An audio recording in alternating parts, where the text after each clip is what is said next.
चाहे यूजीसी का मामला लीजिए, चाहे शंकराचार्य का मामला लीजिए, ये भारतीय जनता पार्टी एक चुनावी माहौल घड़ने के लिए, चुनावी माहौल बनाने के लिए उत्तर प्रदेश में आगामी वर्ष में चुनाव है, उनको देखते हुए एक माहौल तैयार किया जा रहा है।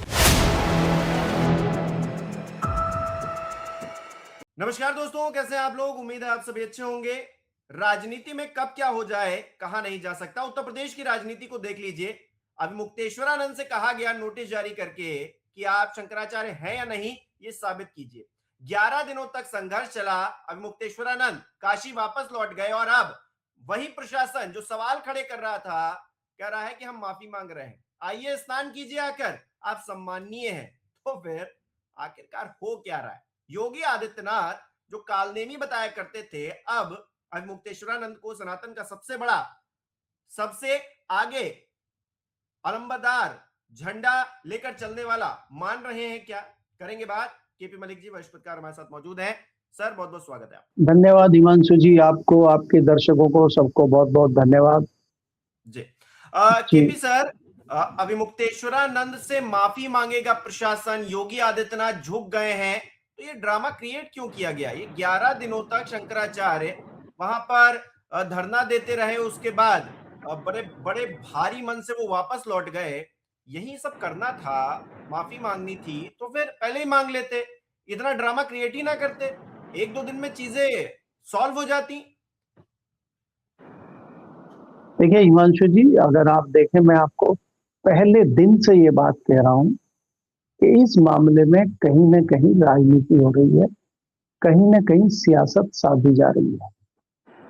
आप चाहे यूजीसी का मामला लीजिए, चाहे शंकराचार्य का मामला लीजिए, ये भारतीय जनता पार्टी एक चुनावी माहौल घड़ने के लिए, चुनावी माहौल बनाने के लिए उत्तर प्रदेश में आगामी वर्ष में चुनाव है, उनको देखते हुए एक माहौल तैयार किया जा रहा है। आप ये देखिए, ये शंकराचार्य जी की पालकी एकाएक रोकी जाती है, बाकी चीजें चल रही हैं, फिर वो 10 दिन तक धरने पे बैठे रहते हैं, फिर प्रशासन को आकाशवाणी होती है, प्रशासन को सद्बुद्धि आती है और प्रशासन जो है खेद प्रकट करने, माफी मांगने पहुंच जाता है। लेकिन जब शंकराचार्य जी कहते हैं कि ठीक है, आप माफी लिख के मांगिए और सार्वजनिक तौर पर मांगिए, तब प्रशासन घबरा जाता है, क्योंकि प्रशासन ने तो अभी तक जो भी आदेश दिए थे वो लिखित में दिए थे। नोटिस जो उनके शिविर पर चिपकाया था वो लिखित में चिपकाया था, तो प्रशासन तो खुद ही फंसा हुआ है।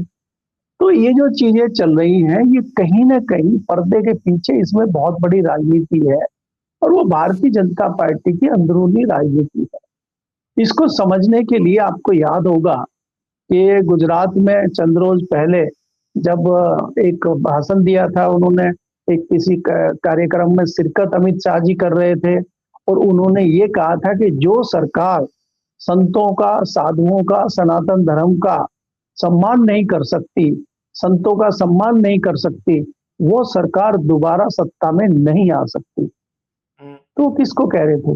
पाकिस्तान में तो सनातन की सरकार है नहीं, वहां पे चल नहीं रहा कुछ, ना कहीं उधर बांग्लादेश में चल रहा, ना नेपाल में है, भारत के किसी राज्य में इस तरह की परिस्थितियां नहीं है। तो किसको कह रहे थे? वो उत्तर प्रदेश की सरकार को कह रहे थे। संतों का सम्मान, जो संतों का अपमान भी तो वही हो रहा था ना, सनातन धर्म का अपमान भी हो रहा था। शंकराचार्य के अपमान को सनातन धर्म का अपमान माना जा रहा था। और उससे पहले जो उनके खास सिपे सालार हैं, आपके केपी मौर्य जी, वो भी कह रहे थे कि भगवान शंकराचार्य जी को स्नान करना चाहिए। हालांकि जब वो प्रयागराज गए तो मिलने नहीं पहुंचे उनसे वो, क्योंकि कहीं ना कहीं उनको बाबा के लठ का भी डर था शायद। दूसरी बात ये थी कि कहीं ना कहीं जिस प्रकार से हठधर्मिता शुरू में योगी जी ने की, और जब योगी जी उस पर अकेले पड़ गए मामले पे, तो उनके सलाहकारों ने उनको कहा कि इसमें पीछे हटने में ही भलाई है। और आपको याद होगा हिमांशु जी, मैं लगातार कह रहा हूं कि इस मामले को बढ़ाने से ना भारतीय जनता पार्टी को फायदा है, ना योगी जी को फायदा है। ये तो उल्टा आपके ऊपर ही बात आ गई है, और एक आपदा में अवसर मिल गया है विपक्ष को, और आपने वही चीज करी, और अंत में आपने वापस लेना पड़ा फैसला। अगर यही चीज आप चंद रोज पहले कर लेते तो शायद इतना डैमेज नहीं होता। अब आप डैमेज कंट्रोल की कोशिश कर रहे हैं, लेकिन मुझे लगता है कि डैमेज बड़ा हो चुका है। योगी जी इस मामले में प्रशासन के ऊपर ठीकरा फोड़ते हुए खुद शंकराचार्य जी के पास जा सकते थे, मैं आपको कई बार कह चुका हूं। लेकिन योगी जी इसमें शामिल हैं, वो उन्होंने तब जता दिया जब उन्होंने हरियाणा के एक प्रोग्राम में काल नेमी की बात कर दी। तो वो काल नेमी किसको कह रहे थे? माना गया कि वो काल नेमी शंकराचार्य जी को कह रहे हैं। तो ये मामला जब बहुत बिगड़ गया और योगी जी अकेले पड़ गए, उनके साथ ना आरएसएस खड़ा हुआ, ना भारतीय जनता पार्टी का कोई नेता खड़ा हुआ, ना कोई विधायक खड़ा हुआ, ना कोई सांसद खड़ा हुआ, ना कोई दिल्ली से बयान आया, बल्कि दिल्ली से उल्टे बयान आने लगे। तो तब वो कहीं ना कहीं घबराहट में उनको लगा कि बड़ा नुकसान होगा, तो वो उनको फिर ये कदम वापस लेना पड़ा। और ये कदम अभी प्रशासन की तरफ से, सत्ताधारी दल भाजपा की तरफ से लिया गया है। अभी संत इसमें क्या करेंगे, कैसे करेंगे? आज भी कोई सुना प्रेस कॉन्फ्रेंस है और वो लिख के माफी मांगते हैं कि नहीं मांगते हैं, या शंकराचार्य स्नान करने जाते हैं कि नहीं जाते हैं, अभी तस्वीर साफ नहीं हुई है। लेकिन ये सूचनाएं जरूर है, ये भास्कर ने ही ये खबर छापी थी, सबसे पहले एक्सक्लूसिव खबर आई थी कि प्रशासन के कुछ अधिकारी इनके शंकराचार्य जी से मिलने गए थे और शंकराचार्य जी की ओर से धनानंद जी जो हैं उन्होंने मध्यस्थता करते हुए उन्होंने बातचीत की थी और उन्होंने कहा था कि भाई माफी मांगनी है, खेद प्रकट करना है तो आप लिखित में करिए। और चारों शंकराचार्य जो है उनको सह सम्मान पालकी के साथ स्नान प्रोटोकॉल के हिसाब से स्नान कराने की उनको इजाजत दीजिए और उनको लेके जाइए। तो उस पर प्रशासन जो है लिखित में माफी मांगने को तैयार नहीं है। अब वो आगे क्या पटापे किसका होता है, क्या निर्णय निकलता है, क्या प्रशासन लिख के देता है कि नहीं देता है, या शंकराचार्य जी बिना लिखित मान जाते हैं? क्योंकि शंकराचार्य जी ने तो कहा कि सार्वजनिक तौर पर माफी मांगनी चाहिए। तो क्या इसका क्या रास्ता नया निकलता है, वो मुझे लगता है कि आज शाम तक तस्वीर क्लियर हो जानी चाहिए। जी। अच्छा, आप शंकराचार्य हो गए हैं क्या, इस बात पर भी क्योंकि बहस हो रही थी। जो संत समाज बटा हुआ था और जो है राजनीतिक तौर पर लोग जो बटे हुए थे, वो सब हम मान लेंगे कि शंकराचार्य यही वही वाले शंकराचार्य हैं जो पहले शंकराचार्य थे। उन 11 दिनों तक शंकराचार्य नहीं रहे, बाकी अब शंकराचार्य हो गए फिर से। देखिए हिमांशु जी, ये तो बिल्कुल सही आप कह रहे हैं और थोड़ा हंसी भी इस बात पे आती है। इसमें क्या था कि जो संत समाज या सनातन के जो लोग हैं, अधिकतम लोग जो है शंकराचार्य जी के साथ थे, उनके विचारों के साथ थे। और हमने तो खुद कहा कि हम भी शंकराचार्य जी की बात से सहमत हैं। उन्होंने मेरी नजर में कोई इस तरह की चीज नहीं करी है कि सरकार इस तरह का एक्शन ले। वो बेजा एक्शन सरकार ले रही है और सरकार को मुंह की खानी पड़ेगी। मेरे जैसा व्यक्ति भी कह रहा है, मैं अपने आप को औसत दर्जे का आदमी समझता हूँ, मुझे सनातन की भी बहुत ज्यादा जानकारी नॉलेज नहीं है, उसके बावजूद हालात को देखते हुए मुझे लगता था कि शंकराचार्य जी की कोई बहुत बड़ी गलती नहीं। तो शंकराचार्य जी को बड़ा जन समर्थन मिला। शंकराचार्य जी के खिलाफ जो बोल रहे थे वो सरकारी संत बोल रहे थे, या सरकारी सनातन वाले जो खीर लड्डू और मिठाई खा रहे हैं वहां पे, जो सत्ता की मलाई खा रहे हैं, वो बोल रहे थे सरकार के सुर में सुर मिला रहे थे। अब वो सरकार के सुर में सुर नहीं मिलाएंगे, अब वो जो है मौन धारण कर लेंगे। अब उनका कोई बयान आने वाले समय में आपको काफी दिन तक नहीं सुनाई देगा, क्योंकि अब तो सर रामभद्राचार्य जैसे जो कह रहे थे कि इनको जो है देशद्रोही घोषित कर दो, ये कर दो, वो कर दो, ये बेचारे कहाँ मुंह दिखाएंगे? अब तो ये शंकराचार्य फिर से शंकराचार्य हो गए, राजनीति ने अपना खेल तो कर दिया, अपनी रोटियां सेक ली। ये बेचारे संत तो मुंह दिखाने लायक नहीं रहेंगे अब बेचारे। नहीं, ये तो मुंह दिखाते हैं, इनको कोई फर्क इस तरह से नहीं पड़ता। ये पहले भी इस तरह के बयान देते रहे हैं और इनको कोई फर्क नहीं पड़ता है, ना इनको कोई चिंता है। और उस चीज को आप बहुत ज्यादा महसूस कर रहे हैं, इनको कोई फर्क नहीं पड़ता। आज बात ये तो कहते हैं रात गई बात नहीं, अब नया लाइए, नया मामला लाइए आप। अब नया ये तो देखिए, ये तो सरकारी लोग हैं और सरकारी का मतलब आप समझते हैं कि जहां मलाई होगी ये वहीं जाएंगे।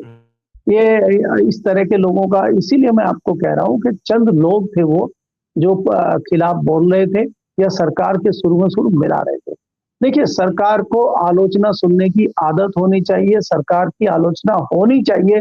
अगर सरकार कोई गलत काम करती है, कोई जन विरोधी काम करती है, अगर संत समाज सरकार की आलोचना नहीं करेगा, पत्रकार सरकार की आलोचना नहीं करेगा, दूसरे लोग सरकार की आलोचना नहीं करेंगे, तो क्या सब लोग जो है वहां पे सरकार की राग मल्हार गाने लगेंगे क्या? तो ये उस तरह के लोग होते हैं जो सरकार की मलाई खा रहे होते हैं। ये कैसे सरकार के विरोध में बोल देंगे? इनको तो सरकार के सुर व सुर मिलाना ही पड़ेगा, नहीं तो सरकारी सुविधाओं का लाभ उठा रहे हैं वो इनसे छीन ली जाएंगी। तो ये खाली उसलिए बोल रहे हैं कि सरकार के साथ ये मिले हुए हैं और सरकार इनको सुविधाएं दे रही है, और इनका कोई मकसद नहीं है।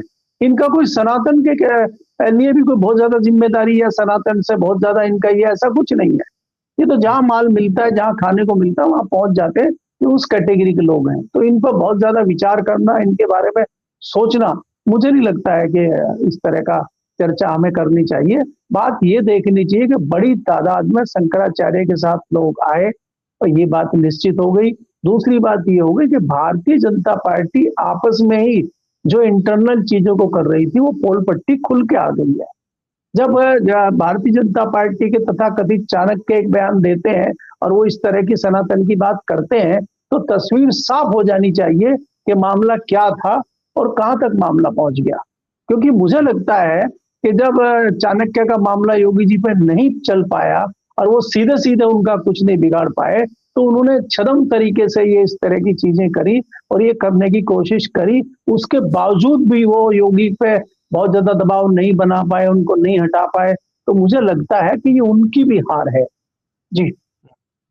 अच्छा सर, यहाँ पर एक बात और जो निकल कर सामने आ रही है, जिसको लेकर बात नहीं हो पा रही है, बात ये कि शंकराचार्य थे तो इसके आगे प्रशासन झुक गया, सब कुछ हो गया, योगी जी भी कल को माफी मांग लेंगे तो कोई बहुत बड़ी बात नहीं होगी, क्योंकि शंकराचार्य का पद ऐसा है।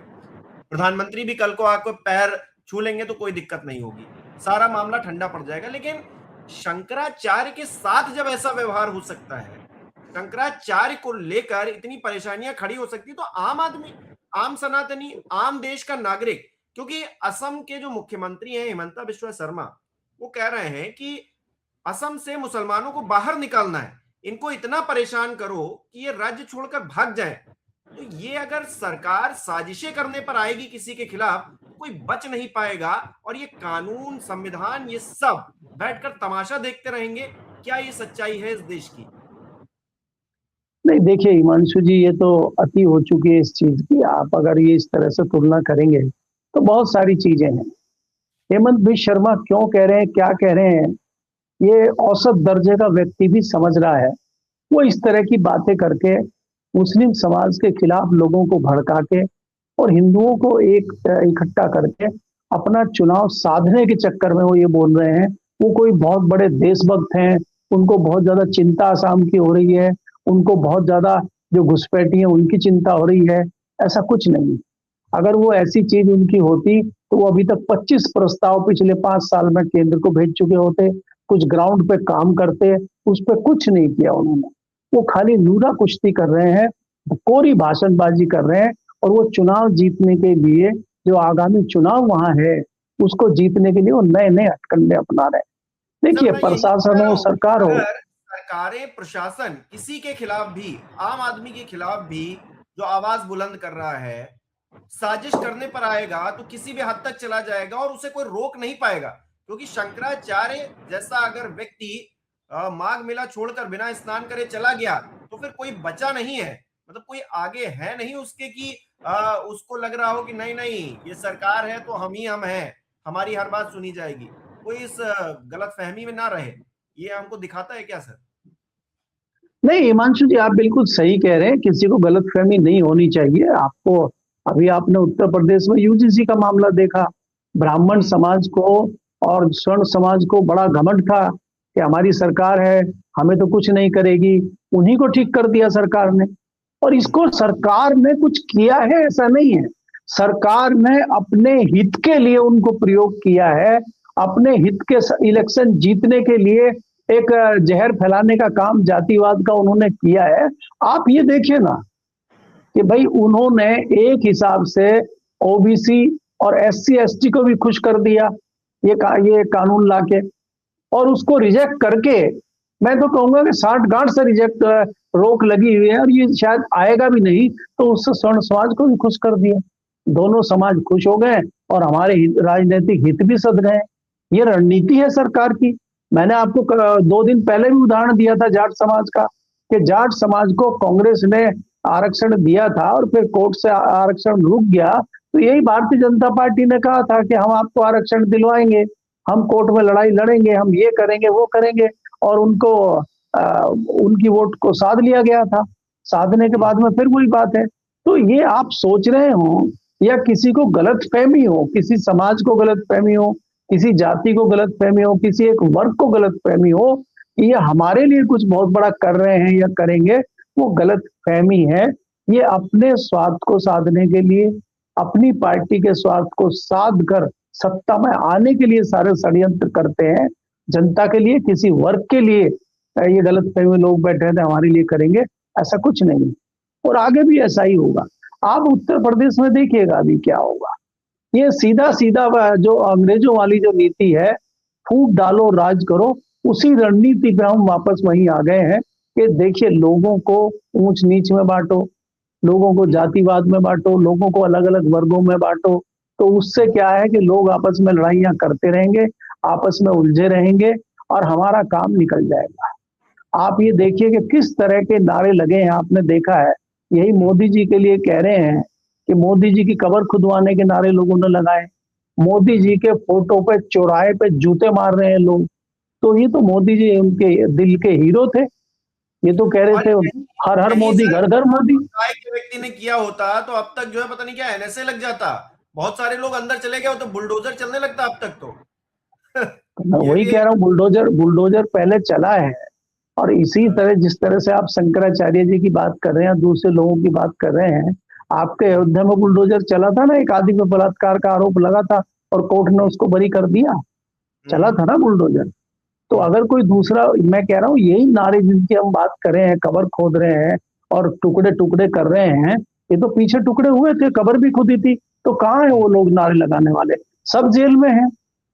तो अब तो कोई जेल में गया नहीं है, हमारी जानकारी तो है नहीं किसी पर कोई एफआईआर हुई हो या कोई। देखिए दुर्भाग्य, हमारे यशस्वी प्रधानमंत्री के लिए कोई इस प्रकार की चीजें बोल रहा है, हमारे यशस्वी गृह मंत्री के लिए कोई इस तरह की चीजें बोल रहा है, उनके पोस्टरों पे, उनके पुतलों पे जूते बजाए जा रहे हैं और कहीं कोई एफआईआर नहीं है। तो ये तो बड़ी दुर्भाग्यपूर्ण बात है।